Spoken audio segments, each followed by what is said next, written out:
इतनी सक्रियता जब है तो 2013 के बाद से एक भी सीट क्यों नहीं मिल पा रही? मैंने पहले ही कहा कि कठिन समय था, देर आए दुरुस्त आए, अब हम रास्ते में हैं। दिल्ली की जनता तो कहेंगे उसके लिए जिम्मेवार तो आप ही हैं, आपने सबसे पहले सपोर्ट किया था केजरीवाल सरकार को। भाई हमने केजरीवाल साहब को सपोर्ट जब किया था कांग्रेस पार्टी ने, तो चुन के तो लोगों ने भेजे थे ना, हमने थोड़ा चुने थे। हमने थोड़ा कहा था कि हमको वोट मत दो। अजय माकन को बढ़ाया, वो फ्लॉप हो गए, तो अब बढ़ाया कहाँ ऐसा आपने? नहीं, ये काबिल लीडरशिप आज भी हमारे पास है। सिर्फ अब लोगों को फैसला रहना है कि दिल्ली को अभी और पीछे लेके जाना है, यहाँ बहुत हो चुका। 2019 में आपको चुनाव में पूर्वी दिल्ली से करारी शिकस्त का सामना करना पड़ा था, तो उसकी क्या वजह रही थी उस वक्त? लेकिन लोकसभा के चुनाव में भी आप भूल रहे हैं कि अरविंद केजरीवाल और उनके जो डिप्टी चीफ मिनिस्टर हैं, उन्होंने प्रेस्टीज इशू बना रखा था अपने कैंडिडेट के लिए। वो शायद अपनी जमानत जब कर गई थी और मैं ही दूसरे नंबर पर रहा था। संवाद पर आप सभी का स्वागत है और मैं आपके साथ हूँ राजेश कुमार। लोकसभा चुनाव की तारीख का तो भी ऐलान नहीं हुआ, लेकिन सभी पार्टियों की तरफ से पूरी शिद्दत के साथ मैदान में उतरकर और जो वोट है उसको लेकर रणनीति बनाई जा रही है। उम्मीदवारों के जो ऐलान है वो अब जल्द सभी पार्टियों की तरफ से किए जा सकते हैं, किए जा रहे हैं। इन सब के बीच सवाल उठ रहा है कि दिल्ली में, जो कि राष्ट्रीय राजधानी दिल्ली है और एक समय में इसे कांग्रेस का गढ़ कहा जाता था, तो यहाँ पर कांग्रेस की क्या कुछ स्ट्रेटजी है? क्योंकि इस वक्त यहाँ पर सत्ताधारी आम आदमी पार्टी है और इंडिया ब्लॉक के तले दोनों ही पार्टियाँ लड़ रही हैं, तो क्या कुछ स्ट्रेटजी है, कैसे कांग्रेस लड़ेगी? और क्योंकि 2013 के बाद न ही कांग्रेस के कोई विधायक यहाँ से चुन के आया है, न सांसद, तो ऐसे में क्या कुछ कांग्रेस की स्ट्रेटजी रहेगी? आज संवाद में हम इसी पर बात करेंगे और इस पर हमारे साथ बात करने के लिए दिल्ली कांग्रेस के प्रेसिडेंट अरविंदर सिंह लवली जी हैं। और लवली जी वैसे तो जब छात्र में जीवन में इन्होंने पढ़ाई की उसी समय राजनीति से जुड़े और 2003 से लेकर 2013 तक शीला सरकार में मंत्री रहे और इन्होंने जब शिक्षा मंत्री रहे तो इनके नाम कई ऐसे सुधार हैं, चाहे वो जो छात्रों के एडमिशन में दाखिले में भ्रष्टाचार खत्म करने की बात हो, पॉइंट सिस्टम शुरुआत करने की बात हो, EWS की बात हो, लाडली की बात हो, ऐसी कई चीज़ें हैं जो इनके नाम है। हालांकि 2017 में इन्होंने कांग्रेस को रुखसत कर बीजेपी ज्वाइन कर लिया था, लेकिन 2018 में इन्होंने वापसी की और ऐसे वक्त में कांग्रेस ने इनको कमान दी है जब आगे लोकसभा का चुनाव है। और ऐसे में क्या कुछ स्ट्रेटजी है, क्या कुछ स्ट्रेटजी रहेगी, ये इस वक्त बड़ा सवाल है। सर, संवाद पर स्वागत है आपका। जी जी। सबसे पहले क्योंकि आगामी चुनाव 2024 का है और उससे पहले आपको दिल्ली की कमान दी गई है, ऐसे में क्या कुछ चैलेंजेस इस वक्त देख रहे हैं आप? देखिए, निश्चित रूप से पिछला कुछ समय दिल्ली कांग्रेस का कठिन गया है, लेकिन किसी भी संगठन, किसी भी पार्टी के साथ उतार चढ़ाव आता रहता है। लेकिन पिछले 10 साल में अगर सबसे ज़्यादा किसी ने खोया है तो दिल्ली के लोगों ने खोया है। केंद्र सरकार का सबसे उदासीन रवैया अगर किसी स्टेट के प्रति रहा है तो सबसे ज़्यादा दिल्ली के प्रति रहा है। बेरोजगारी दिल्ली के अंदर बढ़ी है। दिल्ली के अंदर पोल्यूशन का आज आलम यह है कि रोज़ाना दिल्ली वासियों की उम्र कम हो रही है। यहाँ तक कि माँ की कोख में भी जो बच्चे पढ़ रहे हैं उनके ऊपर भी ये पोल्यूशन असर कर रहा है। उसका सीधा सीधा कारण ये है कि मेट्रो, जिसका काम जो है urban development department government of India mainly देखता है दिल्ली सरकार के साथ मिलके, उसके प्रोजेक्ट समय से पहले पूरा हुआ करते थे हमारे समय में। आज जो है 5-5, 7-7, 8-8 साल डिले हैं, जिसकी वजह से डस्ट पोल्यूशन दिल्ली के अंदर होता है। पब्लिक ट्रांसपोर्ट सिस्टम कोलैप्स कर गया। कोई नया मोड ऑफ ट्रांसपोर्ट जो है दिल्ली में इंट्रोड्यूस नहीं हुआ है। दिल्ली में वही बसेस जो चल रही हैं, हम लोग लेके आए थे ग्रीन बसेस, रेड बसेस, उनकी भी आज लाइफ पूरी हो गई है। उसके बावजूद वो चल रही हैं, वो दिल्ली के अंदर पोल्यूशन क्रिएट कर रही हैं। दिल्ली में कोई नया मोड ऑफ ट्रांसपोर्ट, दुनिया के अंदर जो है तमाम तरीके के मोड ऑफ ट्रांसपोर्ट रहे हैं, मोनो रेल जो है, कार पॉड्स, इस तरीके के, लेकिन इंडिया में कोई इंट्रोड्यूस नहीं हुआ। वो सीधे सीधे रूप से केंद्र सरकार से जुड़ा हुआ है। इनके मेंबर ऑफ पार्लियामेंट जो है लोगों के लिए अनुपलब्ध रहते हैं। प्रधानमंत्री जी ने घोषणा की थी कि अनऑथराइज्ड कॉलोनीज के लोग जो है रजिस्ट्री करा लेंगे, उनको मालिकाना हक मिल जाएगा। वो जस के तस है। गाँव के लोगों के साथ जो है दिन ब दिन इनकी प्रॉब्लम्स है। हमने हमेशा खास करके लालडोरा वाले गांव को हमने जो है, और ओरिजिनल जो ग्राम सभा की गांव हैं, रूरल गांव हैं, उनको सबको हाउस टैक्स से हमने बचाया हुआ था।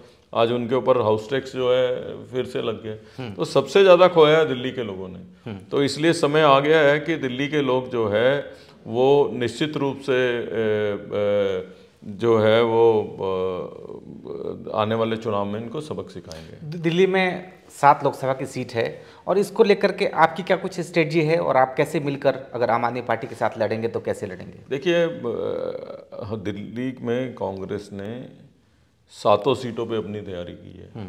7 सीटों पे हमारे कार्यकर्ता सक्रिय हैं। 7 सीटों के ऊपर हमने कार्यकर्ता सम्मेलन कर रहे हैं। 7 सीटों पे हम इश्यूज उठा रहे हैं। दिल्ली में अनेकों इश्यूज हैं। दिल्ली के अंदर जो है हेल्थ के अंदर कोविड में जो दिल्ली के लोगों ने झेला वो लोगों के सामने है। दिल्ली के अंदर अभी हाई कोर्ट की टिप्पणी आई है कि दिल्ली की इतनी बड़ी आबादी के लिए मात्र केवल 3 अस्पतालों में सीटी स्कैन है। तो ये तमाम तरीके की फैसिलिटी, 3 करोड़ की आबादी वाले शहर में 6 सीटी स्कैन मशीनें हैं। तो हेल्थ में दिल्ली जो है पिछड़ी है। दिल्ली जो है स्कूल्स का कहा जाता है स्कूल्स के नंबर वही हैं, तो वो नहीं बढ़े हैं। केंद्र सरकार की जितनी स्कीम्स हैं, जैसे दिल्ली यूनिवर्सिटी सीधा सीधा केंद्र सरकार के अधीन रहती है, उतने ही कॉलेज हैं। जब इलेक्शन आता है, इलेक्शन के टाइम में जो स्टूडेंट्स का इलेक्शन आता है उस समय ये कह देते हैं हम कॉलेज बढ़ाएंगे। उसके बाद जस की तस स्थिति है। पिछले 10 सालों में एक नया यूनिवर्सिटी के अंदर कॉलेज जो है वो केंद्र सरकार ने ऐड नहीं किया है। तो आप कह रहे हैं कि यमुना की स्थिति जस की तस है। जब छठ पूजा आती है, बीजेपी के एमपी जो है वो किश्ती पे चढ़ जाते हैं। उसके बाद अगले साल ही किश्ती पे नजर आते हैं जब छठ पूजा है। तो सब चीज़ें वो की वो हैं। तो इसलिए मैं कह रहा हूँ कि अलायंस होगा तो जो हाईकमान का आदेश होगा हम वो करेंगे। लेकिन अलायंस का कतई मुद्दा ये नहीं है कि कांग्रेस पार्टी दिल्ली के इश्यूज को उठाने में कोई कोताही बरत रही है। तो अलायंस कैसे होगा जब 7 सीटों पर आपने तैयारी कर रखी है? तो अगर मान लीजिए अलायंस भी होता है तो अलायंस पार्टनर को जिताना भी तो अलायंस पार्टनर का काम है। तो कार्यकर्ताओं की तैयारी तो 7 सीटों पे करनी पड़ेगी। और अभी अगर अलायंस हो भी जाता है तो ये थोड़ा तय है हम किस सीट पे लड़ेंगे किस पे नहीं लड़ेंगे। इसलिए तैयारी तो 7 सीटों पे ही करनी पड़ेगी। आप कह रहे हैं और तैयारी से भी ज्यादा महत्वपूर्ण ये है जो मैं कहने की कोशिश कर रहा हूँ कि चुनाव लड़ना एक बात है, लोगों के इश्यूज उठाना दूसरी बात है। तो हम 7 सीटों के ऊपर हम लोगों के इश्यूज उठा रहे हैं। आप कह रहे हैं कि हमने बड़े स्तर पर तैयारी कर रखी है दिल्ली में, लेकिन जमीनी स्तर पर जो कांग्रेस का कार्यकर्ता कहीं दिख नहीं रहे हैं। सही बात है। उसकी क्या अभी बताता हूँ आपको क्यों नहीं दिख रहे। तीनों पार्टियां हैं। कांग्रेस 5 बड़ी मीटिंगें कर चुकी है। वेस्ट दिल्ली में तिलक नगर में, और उसको अच्छी खासी कवरेज मिली। बवाना इंडस्ट्रियल एरिया में हम बड़ी मीटिंग कर चुके हैं। नॉर्थ ईस्ट के अंदर जो है हम लोग मुस्तफाबाद में बड़ी मीटिंग कर चुके हैं। नई दिल्ली के अंदर हम करोल बाग के अंदर मीटिंग कर चुके हैं, बड़ी सभा जिसको प्रिंट मीडिया ने छापा है। उसके बाद खड़गे जी जो है गीता कॉलोनी के ग्राउंड में मीटिंग कर गए हैं। 6 मीटिंग तो मैंने आपको गिना दी हैं। आप कौन सी ऐसी पॉलिटिकल पार्टी है जिसने 6 लोकसभा के अंदर मीटिंगें करी? मुसीबत यह है कि चैनल वालों की मेहरबानी हम पे कम है। आप लोग दिखाओगे तो लोग दिखेंगे ना। 6 बड़ी पब्लिक मीटिंग अलग अलग पार्लियामेंट सीट में कौन सी पॉलिटिकल पार्टी ने की है? और नजर आपको हम नहीं आ रहे। नजर हम इसलिए नहीं आ रहे कि हम चाहते नहीं हैं कि हम नजर आए, लेकिन लोगों के बीच में हम नजर आ रहे हैं। नहीं तो इसमें आप उस पॉलिटिकल पार्टी का नाम बताओ जो अब तक दिल्ली की 6 लोकसभा सीटों में बड़ी रैली कर चुकी है, चाहे वो बीजेपी है चाहे वो आप पार्टी है। आप बताइए। तो इतनी सक्रियता जब है तो 2013 के बाद से एक भी सीट क्यों नहीं मिल पा रही? मैंने पहले ही कहा कि कठिन समय था। अब हम मजबूती की राह हमने पकड़ी है। आज तक इतनी सभा तो हमने 5 साल में नहीं करी है जो हमने 2 महीने में कर दी है। तो देर आए दुरुस्त आए, अब हम रास्ते पे हैं। अब तो ये मीडिया वालों की थोड़ी सी मेहरबानी हो जाए, वो बायस्ड ना रहे तो बाकी लोगों को भी नजर आएगा। जी, लोग मिस कर रहे हैं दिल्ली वाले कि जो शीला दीक्षित के दौरान कार्यकाल में जो काम हुआ, ऐतिहासिक काम जिसमें इतने फ्लाईओवर से लेकर तमाम चीज़ें बनी, तो उस दौरान के सरकार के कार्यकाल को और उसके बाद जो सरकार बनी है, क्या कुछ डिफरेंस? बहुत डिफरेंस है। एग्जैक्टली मैंने अभी आपको बताया, जितने स्कूल तब थे उतने ही आज हैं। जितने स्कूलों में बच्चे पढ़ते थे आज उससे 1 लाख कम बच्चे पढ़ते हैं। जो उस समय का रिजल्ट था उससे कम रिजल्ट है। पहले अगर जो है 90% बच्चे पास हुआ करते थे, आज दिल्ली सरकार में 70 से 75% हुए होते हैं। जितने अस्पताल तब थे उतने ही अब है। कोविड के समय में महामारी हुई, लोगों को अस्पताल में बेड तो छोड़ो, शमशान घाट के लिए भी सिफारिश लगानी पड़ रही थी। कोविड के बाद ही सीख ली थी केंद्र की सरकार और दिल्ली की सरकार कुछ। कोविड के बाद ही बता दें कि दिल्ली के अंदर कोई अस्पताल नया ऐड हुआ हो। ये तो लोगों को भी सोचना पड़ेगा ना। जितने पुल यमुना पे पहले थे उतने ही आज हैं। फ्लाईओवर बनने की संख्या, ट्रैफिक की समस्या दिल्ली में बढ़ी है कि घटी है, ये लोग खुद फैसला करें। मेट्रो का ये प्रोजेक्ट जो इनर रिंग रोड और आउटर रिंग रोड को कवर करता है फेज 3 का, ये 2015 की डेडलाइन थी इसकी खत्म होने की, आज 2024 हो गई, अभी भी काम चल रहा है। लेकिन दिल्ली की जनता तो कहेंगे उसके लिए जिम्मेवार तो आप ही हैं, आपने सबसे पहले सपोर्ट किया था केजरीवाल सरकार को। भाई हमने केजरीवाल साहब को सपोर्ट जब किया था कांग्रेस पार्टी ने, तो चुन के तो लोगों ने भेजे थे ना, हमने थोड़ा चुने थे, हमने थोड़ा कहा था कि हमको वोट मत दो। तो ये तो अब लोगों को भी फैसला करना पड़ेगा कि वो किस तरीके की सरकारें चलते हैं। वो कहीं ना कहीं अपने अड़ोस पड़ोस में तो बैठ के सोचें कि क्या हो रहा है क्या नहीं हो रहा। अब आप इन्होंने कहा था कि कॉन्ट्रैक्ट के एम्प्लॉयज़ को पक्का करेंगे, बताएं कि कहाँ हुआ पक्का, ठीक है। और निश्चित तौर पे कहीं तो बताएं ना कि चाहे वो केंद्र की सरकार का, मैंने आपको बताया कि घोषणा की थी कि मालिकाना हक देंगे अनथराइज कॉलोनी को। कौन सी एक अनथराइज कॉलोनी है दिल्ली में जिसको मालिकाना हक मिल गया हो? तो ये तो लोगों को फैसला करना है। एक सवाल ये उठ रहा है कि क्योंकि आपके जो कोर वोटर थे, चाहे वो झुग्गी झोपड़ी में रहने वाले लोग हों, अनियमित जो कॉलोनी है, इलीगल कॉलोनी, वहाँ पे रहने वाले लोग हों, कांग्रेस के कट्टर समर्थक होते थे, वोटर होते थे, लेकिन आज वो सब आम आदमी पार्टी के वोटर बन चुके हैं। तो अब उनको अपने पाले में लाना, ये कितनी बड़ी चुनौती देख रहे हैं आप? देखिए, चुनौती की बात नहीं है, दिल्ली के लोग बहुत समझदार हैं। तो मैं तो दिल्ली के लोगों को केवल इसलिए कह रहा हूँ कि केवल एडवर्टाइजमेंट और नारों में बहना ना केवल हमारे लिए अच्छा है, ना हमारे आने वाली पीढ़ियों के लिए अच्छा है। तो उनको ये फैसला करना ही पड़ेगा। अब मैंने अभी पोल्यूशन की बात करी, हम अपने आने वाली पीढ़ी के लिए कैसी दिल्ली छोड़ के जाना चाहते हैं? ऐसी पीढ़ी कि जिसमें जो है सांस लेना दुर्भर है। ये पोल्यूशन हुआ क्यों? इस पोल्यूशन के लिए कौन जिम्मेवार है? इन्होंने वायदा किया था कि जो लैंडफिल साइट्स हैं उनको ठीक करेंगे। उस लैंडफिल साइट से ऐसी मीथेन गैस छूटती है कि जो इंसान की ज़िंदगी के लिए खतरनाक है। तो वो दिल्ली के पोल्यूशन में ऐड कर रही है कि नहीं? कौन जिम्मेवार है कि वो लैंडफिल साइट की प्रॉब्लम दूर नहीं हुई? दिल्ली के अंदर जो है सीवेज सिस्टम सब जाम पड़ा हुआ है, वो भी अपने आप में कार्बन डाइऑक्साइड छोड़ती है। वो दिल्ली के पोल्यूशन में ऐड कर रही है कि नहीं आ रही? कौन उसके लिए जिम्मेवार है? सड़कें टूटी हुई हैं, मेट्रो का काम दिल्ली चल रहा है, फ्लाईओवर्स बन रहे, ग्रीनरी सड़कों पे है नहीं है, उसकी वजह से डस्ट पार्टिकल रहता है। वो डस्ट पार्टिकल की वजह से दिल्ली में पोल्यूशन बढ़ रहा है, उसके लिए कौन जिम्मेवार है? तो दिल्ली के लोगों को ये फैसला करना पड़ेगा ना कि हम कैसी दिल्ली छोड़ के जाना चाहते हैं। कैसी दिल्ली हुआ करती थी और कैसी दिल्ली है? एक समय था दिल्ली ग्रीनेस्ट कैपिटल थी दुनिया की। अमेरिका ने जो है दिल्ली को ग्रीनेस्ट कैपिटल होने का अवार्ड दिया था।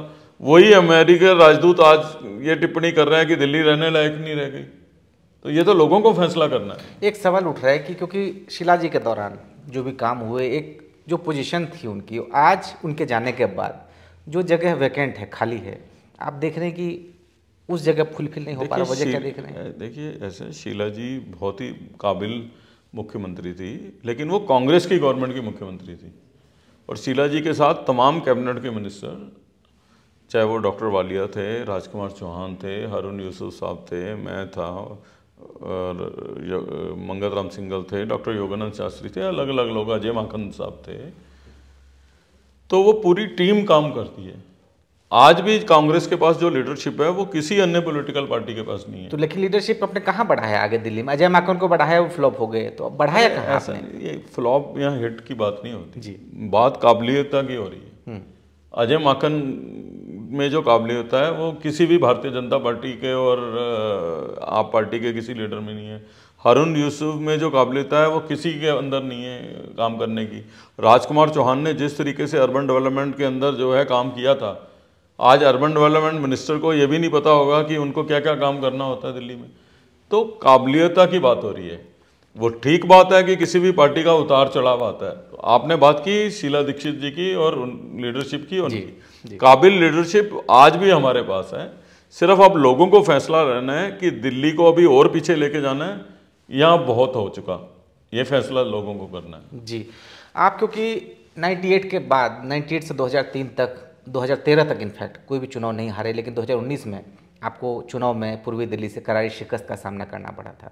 तो उसकी क्या वजह रही थी उस वक्त? करारी शिकस्त आप इसलिए कह सकते हैं कि मैं कोई चुनाव नहीं हारा और लोकसभा का हारा था, लेकिन लोकसभा के चुनाव में भी आप भूल रहे हैं कि अरविंद केजरीवाल और उनके जो डिप्टी चीफ मिनिस्टर हैं उन्होंने प्रेस्टीज इशू बना रखा था अपने कैंडिडेट के लिए। वो शायद अपनी जमानत जब कर गई थी और मैं ही दूसरे नंबर पर रहा था। तो आप करारी शरीफ की डेफिनेशन क्या है वो तो मुझे नहीं पता, शायद दिल्ली में सबसे ज़्यादा वोट आया था मुझे हारे हुए उम्मीदवार। तो क्या इस बार फिर आप उतरेंगे, पार्टी नहीं, मैं तो अब संगठन की जिम्मेवारी है तो सबको लड़वाने का मेरा काम है, जो भी पार्टी का हुक्म होगा वो सिर आंखों पे होगा। तो क्या कुछ एक्सपेक्ट कर रहे हैं कि अगर दिल्ली में जैसा कि आप कह रहे हैं 7 सीटों पर लड़ेंगे, तो कितनी सीटें इस बार मैं ये नहीं कह रहा 7 सीटों पे लड़ेंगे, मैं कह रहा हूँ कि 7 सीटों पे कांग्रेस पार्टी और कांग्रेस पार्टी के कार्यकर्ता सक्रिय रूप से जो है लोगों की समस्या को उठा रहे हैं।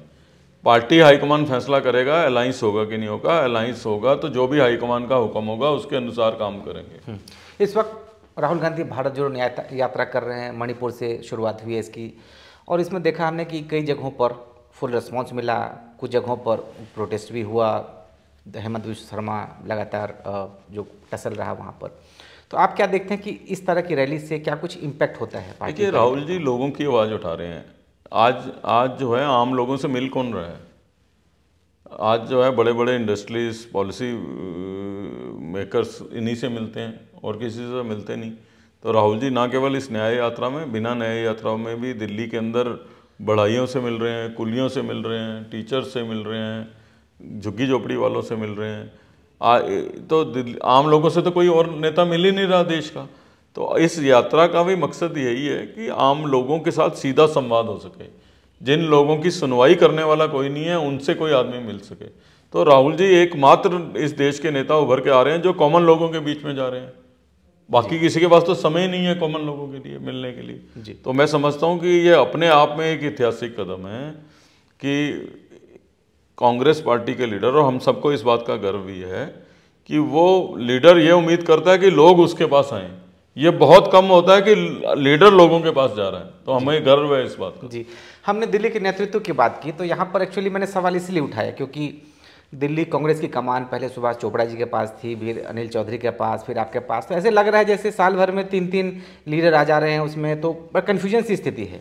देखिए ऐसा है कि संगठन में बदलाव एक निरंतर प्रक्रिया है, लेकिन इतनी आज मैं नहीं, इतनी जल्दी नहीं। अनिल चौधरी 3-4 साल प्रेसिडेंट रहे हैं।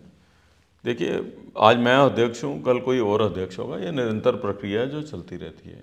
हर आदमी अपनी प्रतिभा के अनुसार अच्छा करने की कोशिश करता है। सुभाष चोपड़ा जी ने अपनी प्रतिभा के अनुसार कोशिश की, अनिल चौधरी जी ने अपनी प्रतिभा के हिसाब से की, मैं अपनी प्रतिभा के हिसाब से कर रहा हूँ। और आप लोगों को ज़्यादा इसलिए लग रहा है, मैंने पहले ही कहा कि कांग्रेस के कुछ साल अच्छे नहीं रहे हैं, लेकिन निश्चित तौर पे हर संगठन का उतार चढ़ाव आता है और मुझे लगता है कि अब हम सही दिशा की ओर बढ़ रहे हैं। तो ऐसा क्यों आपको लग रहा है कि अब सही, अब वो चीज़ें जो पहले खराब समय की मांग होती है। अब लोगों ने सबको परख भी लिया है। एमसीडी में आज जो स्थिति है वो आप लोगों के सामने है। भारतीय जनता पार्टी जिस तरीके से लोकतंत्र को तार तार कर रही है, चंडीगढ़ का एग्जाम्पल सब लोगों के सामने है। तो ये लोगों की भी एक सहने की सीमा होती है। तो मुझे लगता है कि हिंदुस्तान का लोकतंत्र आज क्वेश्चन मार्क में है, तो लोगों की भी सीमाओं के जो है वो अब भर रही है और मैं लोगों में बदलाव देख रहा हूँ। अभी इस लगातार सवाल उठ रहे ईडी के एक्शन को लेकर। अभी उत्तराखंड के जो पूर्व केंद्रीय मंत्री हैं कांग्रेस के बड़े नेता हरक सिंह रावत, उनके यहाँ ईडी की छापेमारी हुई है। अभी एक दिन पहले केजरीवाल के पर्सनल सेक्रेटरी, वहाँ ईडी की छापेमारी हुई है। तो इस तरीके के लगातार ईडी एक्शन निश्चित रूप से लोकतंत्र में एजेंसीज का मिसयूज अपने पॉलिटिकल हित साधने के लिए करे जाना से बड़ा दुर्भाग्य कुछ नहीं हो सकता। और मैं समझता हूँ कि लोकतंत्र की सबसे बड़ी खूबसूरती यही है कि ओपोजिशन को उसकी बात कहने का मौका मिले, इसीलिए दुनिया का सबसे बड़ा लोकतंत्र भारत को कहा जाता है। तो इस तरीके की कार्रवाई केवल हिंदुस्तान के उस छवि पे बट्टा लगाती हैं कि जो हम कहते हैं कि मदर ऑफ डेमोक्रेसी इंडिया है, कहीं ना कहीं पूरी दुनिया में उस इमेज पे बट्टा लग रहा है। लेकिन मोदी सरकार तो कह रही है भ्रष्टाचार किया है, अब वो आप क्या उम्मीद कर सकते हैं उनसे और करने की कि जो है भ्रष्टाचार केवल ओपोजिशन के लोग कर रहे हैं, सरकार वाले तो कोई भ्रष्टाचार नहीं कर रहे हैं। आज बिल्कुल ईमानदारी हो गई है। आप दिल्ली में मकान बनाने जाओ, आप बिना जेई बिल्डिंग को पैसे दिए हुए मकान नहीं बना सकते। आप रजिस्ट्री कराने जाओ तो बिना पैसे दिए हुए रजिस्ट्री नहीं करा सकते। बाकी तो कोई भ्रष्टाचार कर ही नहीं रहा, सारा भ्रष्टाचार ओपोजिशन के लोग कर रहे हैं। तो अब आने वाले चुनाव को लेकर आपकी तरफ से दिल्ली की जनता को क्या कुछ मैसेज रहेगा? देखिए मेरा दिल्ली के लोगों से यही कहना है कि जो भी पॉलिटिकल पार्टी आती है वो अपनी बात कहती है, भारतीय जनता पार्टी अपनी बात करेगी, कांग्रेस पार्टी अपनी बात करेगी, अन्य दल अपनी बात करेंगे, लेकिन दिल्ली के लोगों को शांति से बैठ के ये ज़रूर सोचना चाहिए कि क्या उनको कोरे नारों और कोरी एडवर्टाइजमेंट के अलावा मिला क्या। बजाय ये देखने के कि दुनिया में ये हो गया, भारत में ये हो गया, अपने आसपास देखें कि क्या हुआ है, क्या उनका जीवन का रहने का स्तर बढ़ा है कि घटा है।